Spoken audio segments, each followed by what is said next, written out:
Welcome on in to the Utah Blockcast. I'm Steve Paul, Utah Insider, KSL Sports.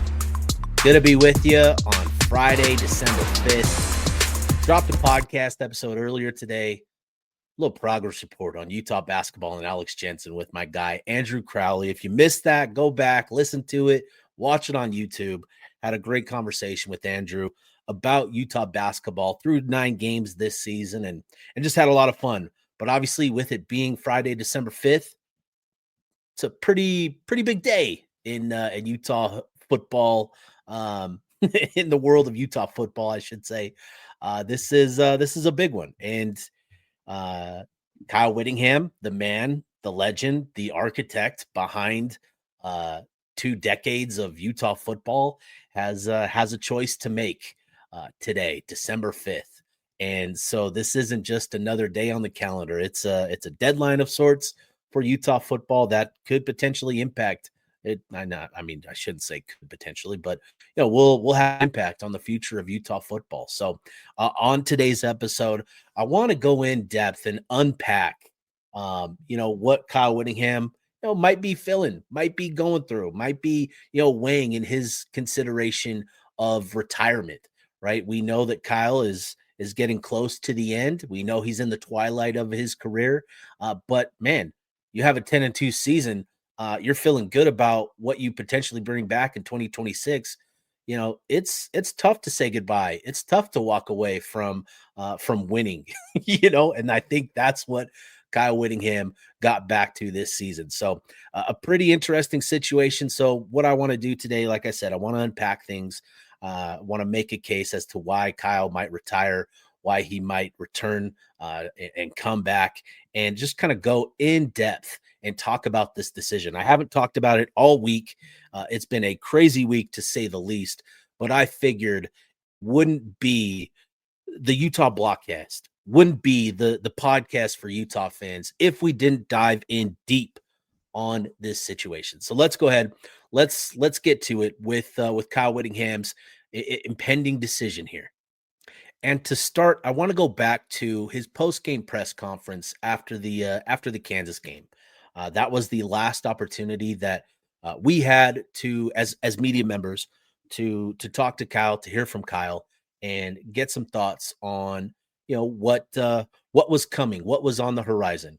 And he shared some interesting things that I thought shed some light into how he's feeling. He obviously is fully aware that he has to make a decision today, and he let it be known that he knows everybody is aware and knows what's out there. Speaking to the December 5th decision that he needs to make today. He also said he wanted to take time to decompress and reflect on what he accomplished this season, where he's at in his career. And then too, I think maybe one of the more interesting things he said was, he said, I'm having a heck of a time coaching this team. It's been a fun year and not quite over yet. And I think that's something that Kyle is really, considering here, is really holding on to. So again, I think, he hit all the bases, in his post-game press conference. Obviously we know that he spent time spread eagle over the last week or so, maybe a little bit more than he has in previous years. But I think we're to the point where, Kyle is taking his time and he's considering a lot of different things. So I think first and foremost, when you're talking about Kyle Whittingham potentially retiring, I think you have to start with what he did this season, as head coach and getting Utah back to a good place. Right. We go back to last year, Utah coming off a 5-7 record or 5-7 season. It was a very tumultuous year for Utah football. Those in the program, players, coaches, fan base. 2024 was an absolute meat grinder of a season. It was difficult. It was not fun. And Kyle has said it time and time again, going back to last year. Leaving on that sour of a note would never have sat well with him. He made it his point that he wanted to return to get the ship righted and to get Utah in a much better situation. And here we are now, as of December 5th, Utah fresh off a 10-2 season, currently ranked number 15th in the country, waiting their bowl destination, officially announcing, their bowl destination. I think we're all of agreement that we'll probably see Utah in the Vegas Bowl. But beyond that, he has clearly got Utah back where it needs to be, at the top of the Big 12, contending for a Big 12 title. And obviously Utah wasn't able to get to the title game this year, but it's clear that he accomplished what he set out to do last year, was getting Utah back to where it is now, right? Top 25 in the country, one of the best programs in the country, offensively, defensively. He deserves a lot of credit for that. And I think to start there, right, as a reason why, in sort of making the case for retirement, right? Like, that's what we're going to be diving into, making the case for retirement, making the case for returning, and all of those things that will contribute to his decision-making process. So I think to start there, accomplishing what they did this season is going to could lead to either direction. It could lead to him feeling good about what he accomplished and lead to his decision to retire, right? It could also lead to, him wanting a little bit more. He got to 10-2 this year, and, with a little bit more on the roster, obviously they're going to have to replace some guys at certain positions, but you feel really good, really optimistic about the 2026 outlook, I should say. Sorry. So, yeah, let's dive into this. So, to start, making the case for retirement, Kyle Whittingham's legacy is fully secure, right? We know that he is the man of Utah football. He is synonymous with Utah football. He is the face of it. He has been the architect that has built it to what it is today. He is the man largely responsible for where Utah is in 2025. And his success has led to a drastic evolution, up on campus at the University of Utah. You go back to 2005 and what campus looked like then, and you compare it to what it is now, it's unrecognizable. And a lot of that is due in large part to the success of the football program. With what Kyle was able to do, leading the program through that transition from the Mountain West Conference into the Pac-12, scaling the mountain of, a fresh new program on the scene, looking to punch above its weight, coming from the lower level, to then scaling the mountain and getting to the Pac-12 title game 4 out of 5 years between 2018 and 2022, and winning 2 of those championship games. That is his hallmark. That is his legacy, is getting Utah to the pinnacle in a power conference and doing it his way, right? That's what he's going to be recognized for above all else. Obviously, the Sugar Bowl victory, leading the team in the Fiesta Bowl, those are things that absolutely are at the top of the list as well. But his hallmark is going to be making that transition and getting Utah to the top of the mountain in a power conference. And so, to start there, right? That's what he did as the head coach of Utah football.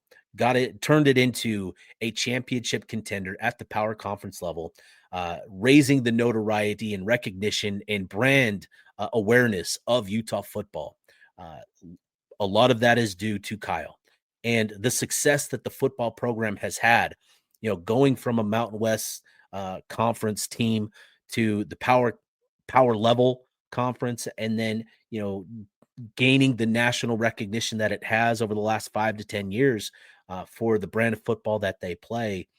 It's really led to an increase in a number of different things. Support for the program. You see the facilities that have been built over the last 15 years, the new practice facility, the new South End Zone. Those are all things that are due to the success of Kyle Whittingham at the helm.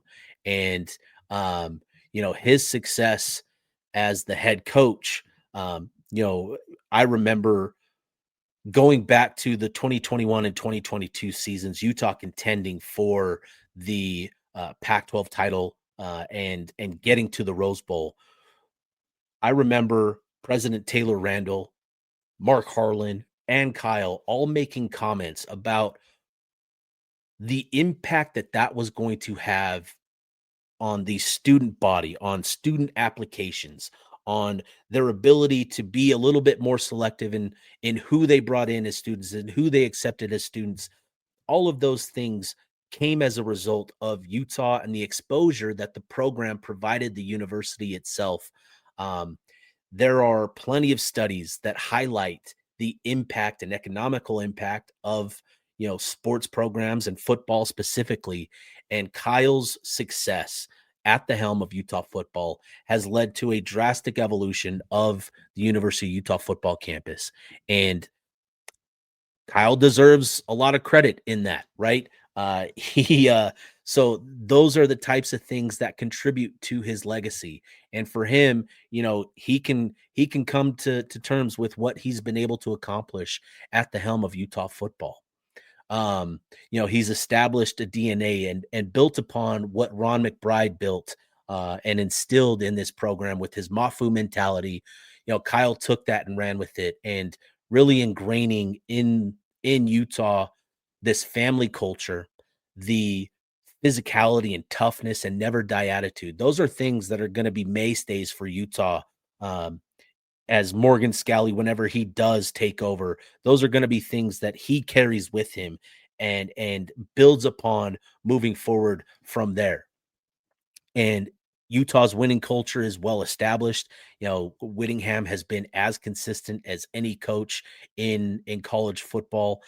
He's currently sitting on 177 career wins, all-time leader in Utah football history. I think he's 38th all-time in college football overall in all-time wins. He's just done so much for the program that his legacy, he can feel good about what he accomplished at Utah. Now, other things, the things that are driving a lot of coaches away from the game right now. We've seen it in the Big 12 itself with Chris Kleiman announcing his surprise retirement. It's the emotional toll that the game and how it's evolved with NIL and transfer portal and a lot of the frustrations that these coaches are experiencing.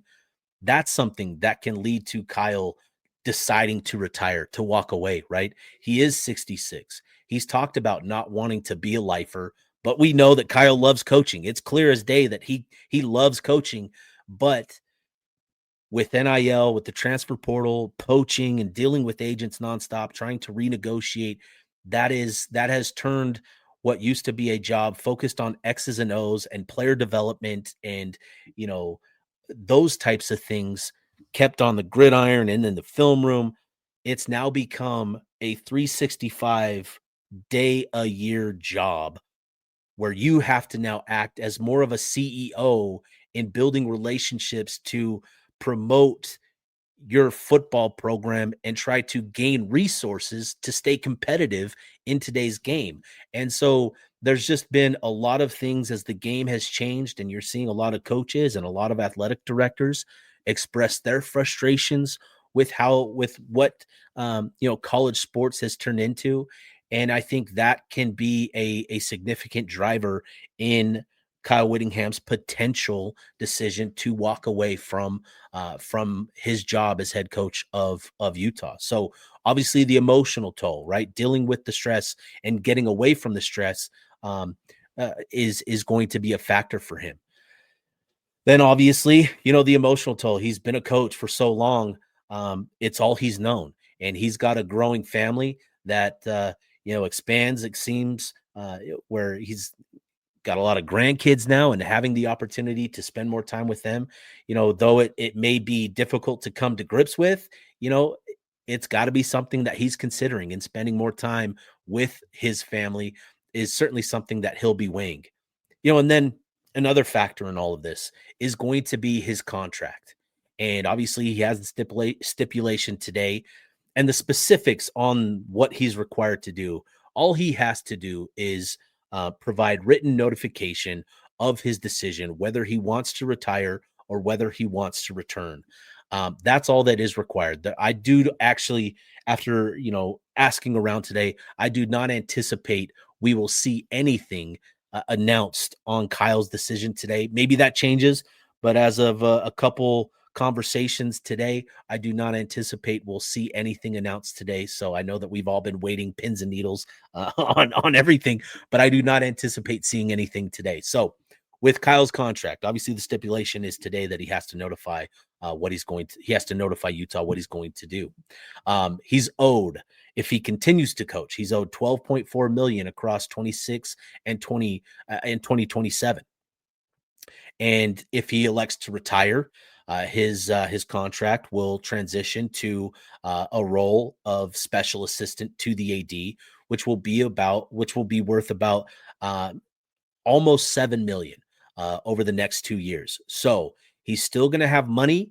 He's still going to be compensated quite well. There are other things in his contract that make it enticing for him to retire as well. But he's going to be compensated regardless of his decision. And obviously, 12.4 million over the next 2 years. That's a lot of money to say goodbye to. And obviously, he'll still have some money, still about 5 to 6 million, whatever it is, whatever the difference is.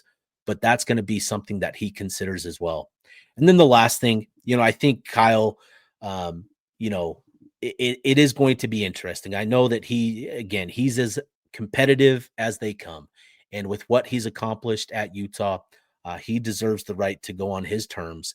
And for him, he may be looking at this as an opportunity to go out in the perfect situation and to have the program at 10-2, riding the ship after a tumultuous season in 24 and handing the reins over to Morgan Scalley after a season like this with what could potentially be returning for Utah next year. I think that is going to be something that Kyle Whittingham truly does consider and weigh into this decision. Is this perfect situation scenario? So those are going to be the things that I think he weighs when it comes to retirement. As for returning, making the case for him to return, I think it's obvious. He still loves to coach. I don't think he was just saying those things to say those things. I do genuinely believe he had a great time this year coaching this team. By all accounts, Devin Dampier, the offensive lineman, there were a lot of really positive influences and leaders on this team that I think made this year a lot of fun for him. And to have the success that they had this year with, like I mentioned, what could also be coming back for Utah in 2026, it's also exciting to think of coaching this group yet again for another year. And I think that's going to be something that is going to weigh heavily on him. He's enjoyed this season. Obviously, having a lot of success with this group is really beneficial as well. You talk about what could potentially be back next year. And I think above all else, Kyle, if he does elect to return, needs to make sure that he's got Jason Beck and he's got Morgan Scalley on staff and bought into 2026, remaining on staff, right? That's going to be the first and most important thing in his return if he elects to do so. And then once you get past the coordinators, right, then you start looking at the roster. And Devin Dampier, Bird Ficklin, the situation, there's been a lot of talk that you can only pick one, you can't have both. Well, it sounds like things are trending towards both returning in 2026. So you start there at the quarterback position and you get both of those guys back and you feel really good about what you can add around Dev and Bird and really round out this group. But you have a strong starting point with that quarterback position. You've got other playmakers on both sides of the ball. Wayshawn Parker, J.J. Buchanan, Larry Simmons did a lot down the stretch of the season. Defensively, right? Are you going to be able to bring back Logan Fano? What about Scooby Davis? There are pieces on that side of the ball as well where, you bring back the bulk of this roster. You feel really good about the foundation that's set there. And then you can go into the transfer portal and really do some hunting and really, I should say, some shopping, as Kyle Whittingham would put it and has put it in recent years. And I think that gets to kind of the next point is, if he does come back, what are going to be the NIL resources that he's going to have available to him? And in talking to people, it does sound like things are going really well for Utah on that front.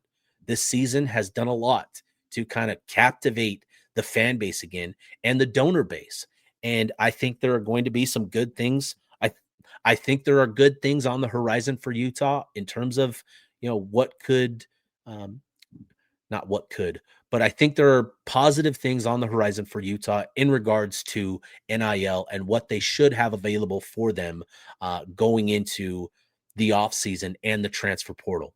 I think they're going to be able to go into the portal and really look for some difference makers. And when you add that to the mix of what you seem like you're going to be bringing back from this year's roster, you feel really good about what that could potentially mean for Utah and their ability to contend in the Big 12 next season. So, I think that's going to be the biggest thing that Kyle Whittingham considers in all of this is what resources he's going to have available to him, and ensuring that his staff remains locked in together and running it back in 2026. I think those are going to be the big factors for him in considering a potential return. Now with Morgan Scalley, right? He has the head coach in waiting tag. Now, with that, it's not an automatic thing. It's just that he's labeled the likely successor for Kyle Whittingham. So there would still need to be a bit of a process, but we know that he's going to be the guy. And so, for him, I know that he's competitive as well, and I'm sure he's chomping at the bit to take over and start to make his impact and make his imprint on the program himself. So, what would a transition look like from Kyle Whittingham to Morgan Scalley? I think it would be fairly seamless, at this point. Um, if Kyle does elect to retire, I think it would be a great situation for Morgan Scalley to step into. Obviously, talking about what could potentially be back for Utah in 2026 on the roster. I think handing the reins over to Morgan and allowing him to take control of the program at this point would be, again, getting back to the perfect situation. I think it would be just that. Utah's already signed their 2026 recruiting class. They've got those guys locked in. And I think it's important to note that, Kyle Whittingham and Morgan Scalley, recruits are very aware of the situation that Utah is in. Utah hasn't been, they've been very upfront and honest about Kyle's where he's at in his career and Morgan Scalley waiting in the wings. And so recruits are coming into this knowing where Utah is at with everything. This isn't going to blindside, the guys that just signed if Kyle does elect to retire. But you're still going to have those conversations just to make sure everything is all good.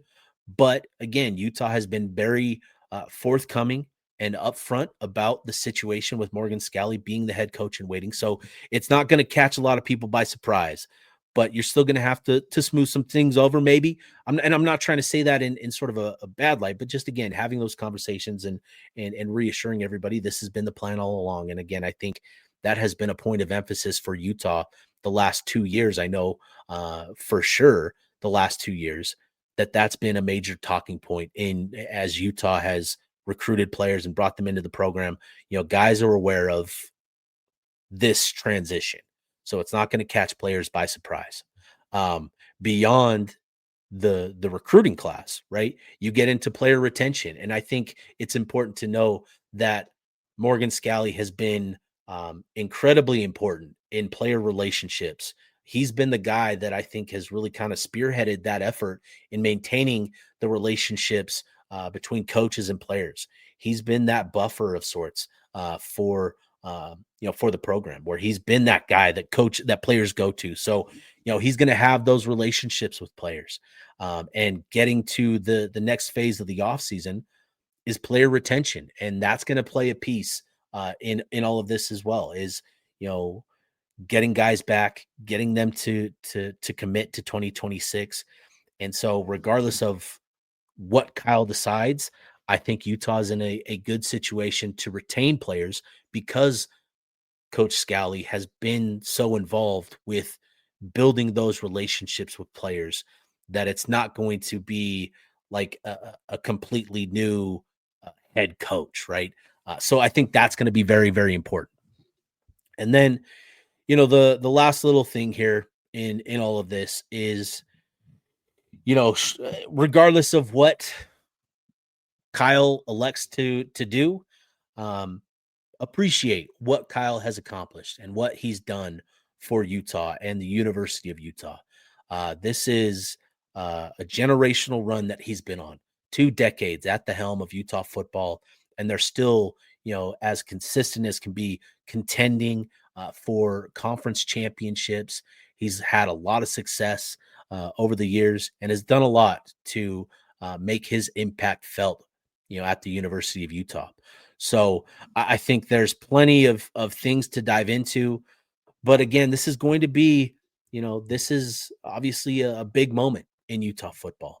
And just to wrap this up and to get everything buttoned up here, right? We know that Kyle is going to have to make a decision here. And he's going to have to let Utah know. And again, I think the case for retirement is obviously the legacy is secure.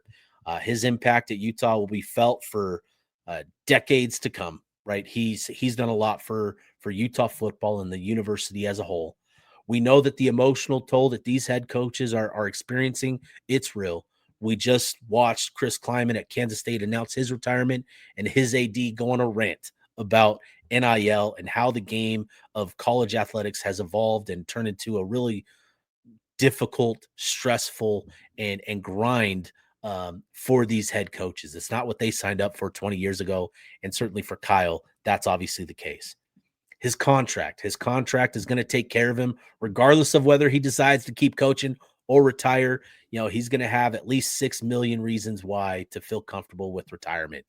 And then again, with the transition with Morgan Scalley, it's again sort of the perfect transition. What he talked about last year, trying to right the ship, I think he accomplished that this season. And if he does elect to retire, he can feel good about handing the reins over to Morgan Scalley.